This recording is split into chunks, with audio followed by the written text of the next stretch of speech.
As you can see, we've had our eye on you for some time now, Mr. Anderson. Mr. Anderson. You shouldn't even be allowed in church, Kent Hovind, because you're a fornicator. You're living in fornication. He's just like, I guess implying that I'm immoral because he said, if you weren't a virgin on your wedding day, then shut up. Number one, I was a virgin on my wedding day. Welcome back to the channel, everyone. I came across a video of this guy, and he's going to talk about this feud he's having with this guy, Kent Hovind. The interesting thing is they're not fighting about the age of the earth or evolution, so this could be fun. Let's get into it. Final Edit Nihilist here. I updated my phone last night, and the podcast now has transcripts and a search feature. So stay tuned or skip to the end if you want to see what these idiots are actually arguing about. To take away the billions of years of what they're claiming that the earth or the moon or the sun and that the universe appears to be, because it doesn't matter how much time you're given, you will never see a living thing come into existence from non-living material. So yeah, I was wrong about the age what they were debating over, but these two idiots seem to agree about everything, and it makes me wonder, why are we even here? Hey everybody, this is Pastor Steven Anderson from Faithful Word Baptist Church in Tempe, Arizona. Mr. Anderson. So about a week and a half ago, I was on the Baptist Bias podcast. Kent Hovind was on as well. Obviously, there was a lot of disagreement between myself and Kent Hovind. So that podcast he's talking about is 2.5 hours long, and I grabbed a couple little clips from it. Okay. What about you, Dr. Hovind? Do you think that there could be any kind of truth to the apparent age of things we find in the solar system or the universe, that the sun is in its life cycle of billions of years old, and so maybe perhaps it gives some kind of an apparent age that it's that old, or what is your kind of view on that? Well, I know, I agree. Adam was a full-grown man. He could walk, talk, get married, name all the animals first day. He was a full-grown man. Dum, dum, dum, dum, dum. And Eve was created out of a rib, a full-grown woman. So yeah, it has to be. It would, to us, it would appear that it had age. To Adam, he would say it looks all brand new to him. Here's a tree with apples already growing on it. Unless God put into his mind that, hey, this has to go through this system of planting a seed and growing a tree. But God probably already pre-programmed his brain to know a lot of things. He could walk and talk, first day. So yeah, I think certainly there would be, to us, it would appear like an age. It's a little weird. I've never heard Ken admit that his God is deceiving us by making the universe look older than it actually is, because he normally just says the evidence shows it's only 6,000 years old. But now he's saying that he agrees with Steve that it looks older than it is. I think Brother Anderson and I can agree on that. It would have to be to us, the appearance of age. But he and a few of his followers made this video sort of reflecting back on that conversation. And it's amazing to me how they just managed to get everything wrong, just to screw up every fact and to just say all kinds of just crazy and bizarre things just in this short video. Welcome to our world, Steve. Kent bought his doctorate from a Coney Island diploma mill, is a convicted felon, lets PDF files hang out at his theme-based compound that targets children, claims to know more about all of science than every single expert in every field, including oncology. So do go on. First of all, let me just say this. Kent Hovind has never preached at our church. He keeps making that claim over and over again. It never happened. He visited our church one time, and he sat in his chair and listened to the sermon. He has never preached at our church. He would never be allowed to do so. Anyway, that's kind of neither here nor there. Hold my beer. Your church didn't shield their eyes from the brightness and bow down and kiss his ass and laugh at all of his jokes? Kent visited your church just to sit in the front pew? That doesn't sound like Kent Hovind at all. I want to play just a portion of this video. It's like 4 minutes and 24 seconds, just to show you the cognitive disconnect, just to show you how, I don't know, is he even listening to the words that are coming out of his mouth? Or other people listening to the words that are coming out of his mouth? Because this man makes no sense, all right? Thanks, Steve, for succinctly summarizing my entire channel. Do any theist hear the words coming out of their mouths? What are you and Kent even fighting over? There's no way it's about the Bible. After all, everyone is entirely in sync with what God's awesome, perfect book says. So tell me, what did Let's go ahead and have a listen. The other weird claim he made was referring to when he attacked your timeline. And he claimed that the children of Israel were slaves in Egypt for over 450 years. And the only way I can justify the mistake he made is that he's counting them in slavery from the time they first arrived in Egypt. But that would make Joseph a slave and second in command of all of Egypt. I find that bizarre, don't you? Yeah, that would be bizarre if I had said that, except that I never did. I see what's happening, yeah. Literally everything that Kent Hovind just said, because of the fact that, no, I do not believe that there is evidence that the earth is less than 7,000 years old. The reason I believe that is because the Bible says that. And the reason I don't believe that there's any scientific evidence for the earth being less than 7,000 years old. Who wants to bet that Steve's never been all that much into science? Is because of the fact that when God created the earth, he created a mature earth. So he created an old earth 6,300 years ago. Well, you lying, unconstant, succubus. Whoa, whoa, whoa. You can't swear to my Jesus. You heard it here first, folks. God created the universe mid-flight, and rather than let it play out from the beginning, he fast-forwarded it to now, rewound it 6,300 years ago, and Satan planted some fossil bones just to trick us up even more. Steve, do you hear the words that are coming out of your mouth? So just as he created Adam as an adult, just as all the trees of the garden were adults, the whole universe is an adult, the sun is an adult, the earth is an adult. Everything was created as a mature, finished creation, and it has the appearance of being much older than it is. We've got some beautiful mental gymnastics going on here, but what I'm loving is how this obvious Bible contradiction between 400 and 430 years got Kent and Steve's wires crossed. This guy is just lying and making things up. And anybody who wants to can go back and listen to the video. Nothing like that was said. In fact, I've never said anything like that in my entire life.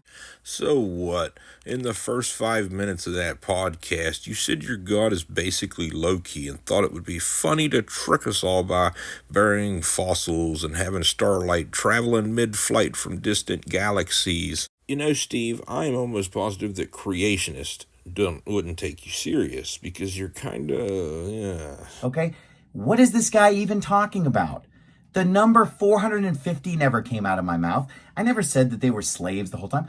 Of course, we know that as the Bible clearly states in Exodus 12, verse 40, the sojourn of the children of Israel in Egypt was 430 years. And in fact, the next verse says that it was the exact to the day. No shit. Multiple centuries to the day, you say.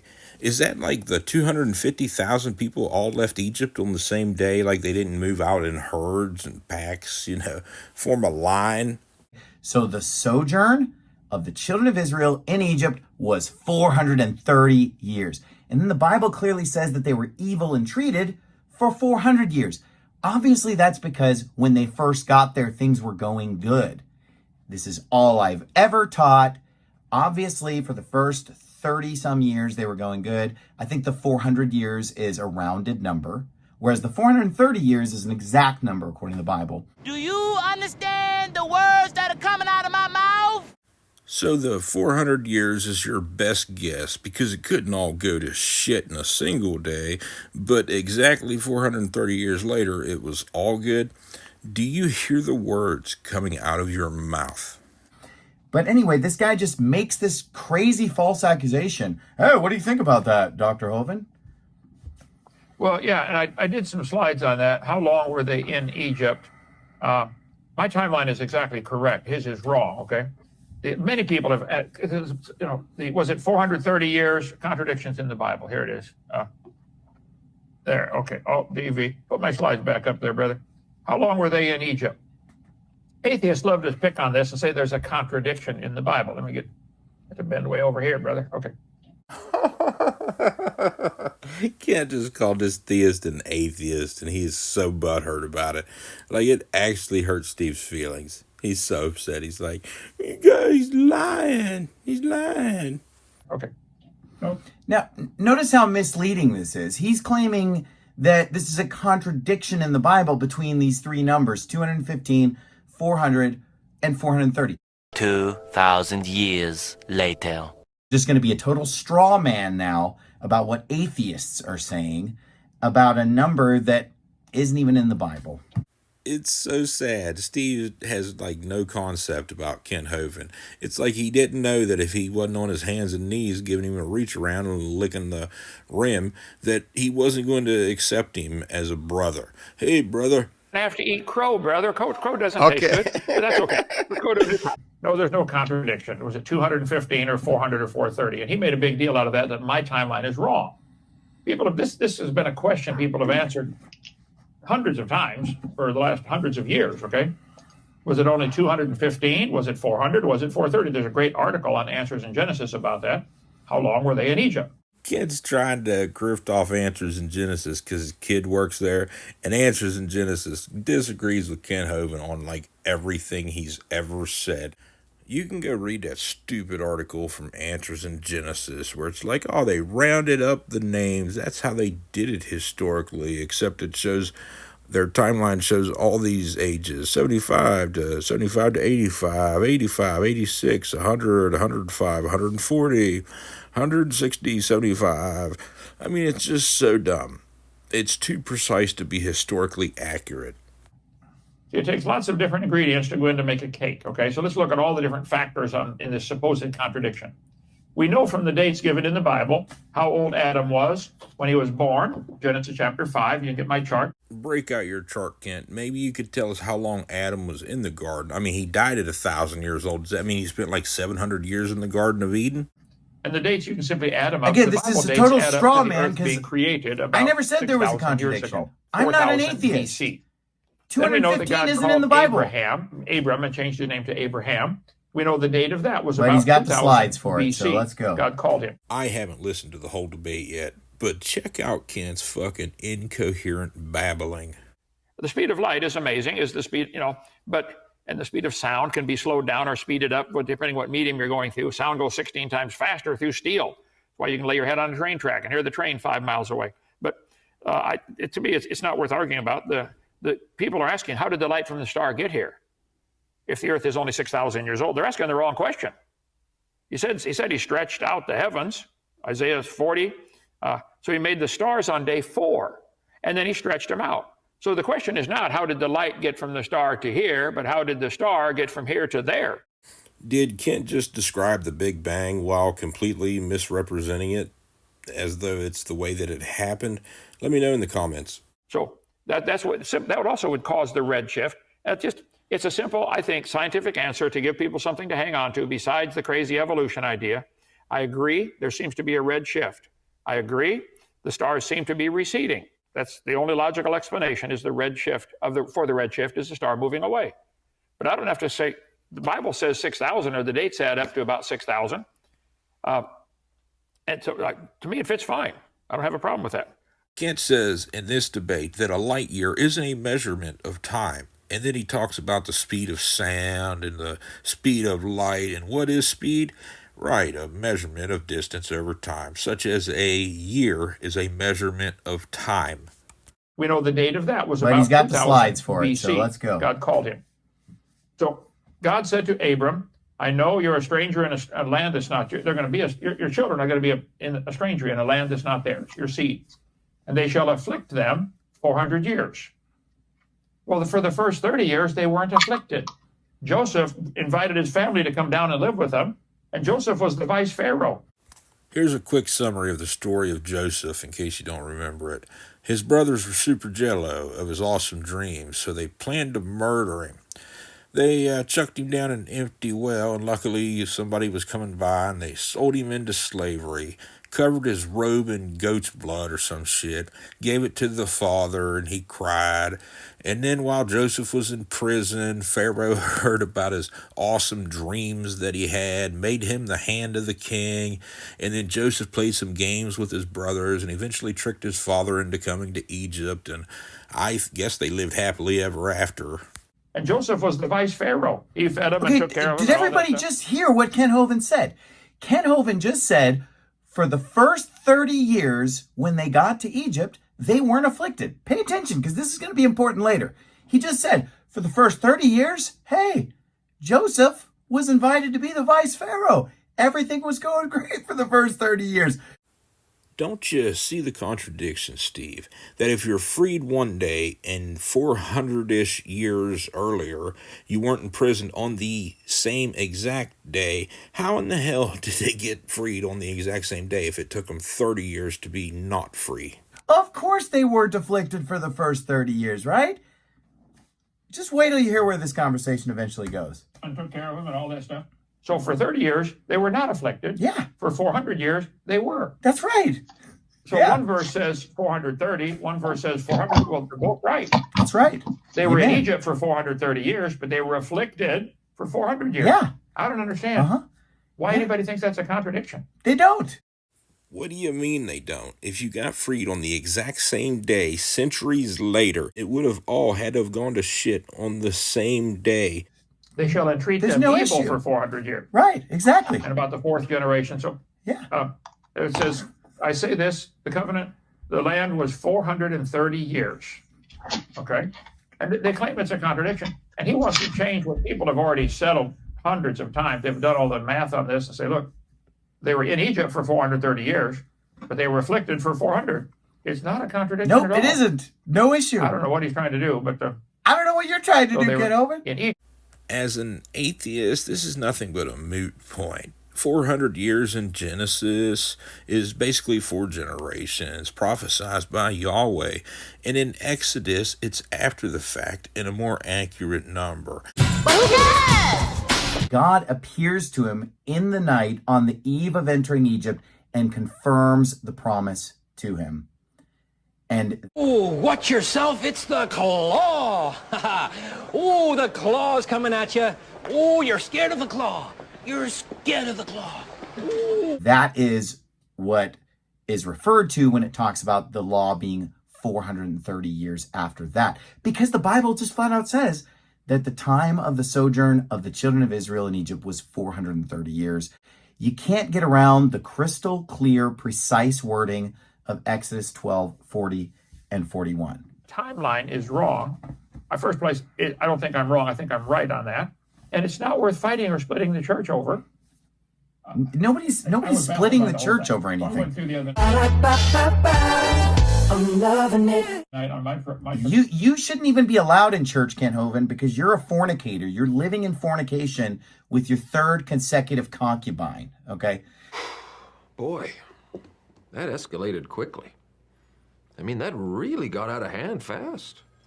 Come on, Steve. Man, that's a low blow. It's not Kent's fault that his 3 wives left him when he begged them to stay. He didn't body slam Cindy. We all seen the reenactment video. He accuses me of using an ad hominem, which, go back and listen to the interview. Steve and Kent try to use science to, well, disprove science, and then they say stupid shit like this. You go down this list, it gets all the way to what's considered the Cambrian column, and that's specifically where they theorize that life began. And from an evolutionary perspective, they say these primitive life forms came into existence in the Cambrian period, and they slowly evolved over millions of years into the life forms we have today. Steve, you're just wrong or straw manning, because life would have began in the Precambrian era, and then when the Cambrian era came about, things got hard shells and bones and started to move on to land. Again, we're not that surprised that theists don't listen to the words coming out of their mouths. Go back and listen to the entire podcast. I didn't use any ad hominems. I didn't bring up his sordid life and his serial fornication. I didn't bring up any of that. And then he's just like, I guess implying that I'm immoral because he said, if you weren't a virgin on your wedding day, then shut up. Number one, I was a virgin on my wedding day. Number two, I have been faithful to my wife the whole time. But he's like implying that, well, you can't say anything about me unless, you've done those things. First of all, even if someone had committed fornication or adultery, they could still condemn fornication and adultery. Hypocrisy. The practice of claiming to have moral beliefs to which one's own behavior does not conform. Okay, just because someone has stolen something doesn't mean that they can never condemn stealing again. Okay, that's absurd. But in my case, I did not commit fornication and I did not commit adultery. Yeah, I'm not going to do that, but so far what I've been scrubbing through, Steve, you've just been parroting Kent Hovind's script. Also, it's called a podcast because it's not really a video thing where you share your screen. I want to bring a little bit of information up on the screen, just to kind of get a general consensus for a moment, for our audience's sake. Okay, once again, Steve isn't listening to the words coming out of his mouth. Steve, when did Kent commit adultery and fornication? His wives divorced him, he remarried. We have no evidence that he ever did those things, and yet you're just saying it with such confidence. Whereas, some preachers may have had fornication in their past or something. Well, guess what? They can still preach against it because they're not doing it now. Okay. Unlike Kent Hovind, who is living with a woman that he's not legally married to for the third time in a row. He says had a parade, a succession of concubines. He brings it up in this video. That's why I'm bringing it up. He brings it up in this video, defending it and somehow insinuating that I'm immoral or something for condemning his debauchery. Anyway. What show was that I did, brother? The night after that supposed debate. But many people, there's just a lot of people Google, how long were they in Egypt? Now, the atheists make a big deal. Yeah, just Google it. You don't need to look at what the Bible actually says in Exodus 12, verses 40 and 41. You just Google it. And lots of people agree with Kent Hovind, so therefore he must be right. They want there to be a contradiction. Of course. The call of Abraham. This is my timeline he's objecting to. And Abraham, there we go. Abraham, Isaac, Jacob, Joseph. My timeline's right. Not going to change it. Okay, go ahead. Yeah, I agree with you, Doc. What's up, Doc? I agree with you, Doc. What do you agree with? Do you agree with him when he said that they were in Egypt for 430 years and they were treated well for the first 30 years? Okay, Doc. Whatever you say. Because Joseph was second in command and things were going good and whatever. Do you agree with that? Or do you agree with him when he says, no, actually the 430 years starts hundreds of years earlier and it's actually Ishmael mocking Isaac, and that's what starts the 400 years, and the promise made to Abraham, that's what starts the 430 years. Folks, is anybody even listening? Because he literally just taught two diametrically opposed ideas. Thanks to the new update, we can literally look at the transcript of the podcast and search it. So let's find out what these two idiots were actually arguing over. A lot of people have done research on this and say, look, man's not been here for millions of years, unless you want to say they couldn't figure out how to make babies. I've seen some real stupid people figure that out, okay? So it's not complicated. So Pastor Anderson, what's your opinion?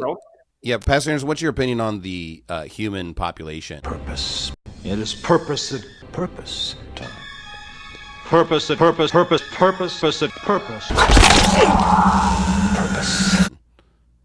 Well, of course, I would absolutely agree that human beings have only been on this earth since God created them 6,300 years ago.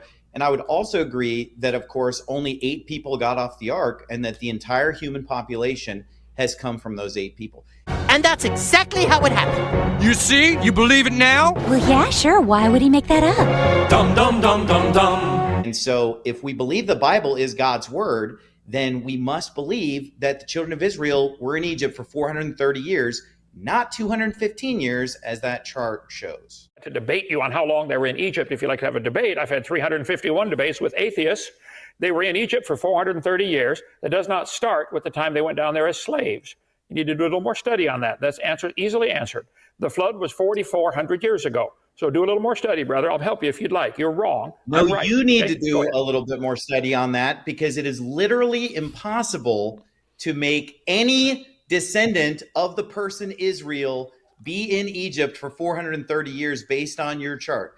I guess this huge intellectual dispute is over the bottom of this stupid chart. So I would love for you to maybe another day make a video where you show how the children of Israel spent 430 years in Egypt according to your chart. I would love to see that, because it's literally impossible. You really would? I don't think you would love to see it, because then you're going to have to eat crow, brother. Crow doesn't taste good, but that's okay. Let's go to the topic.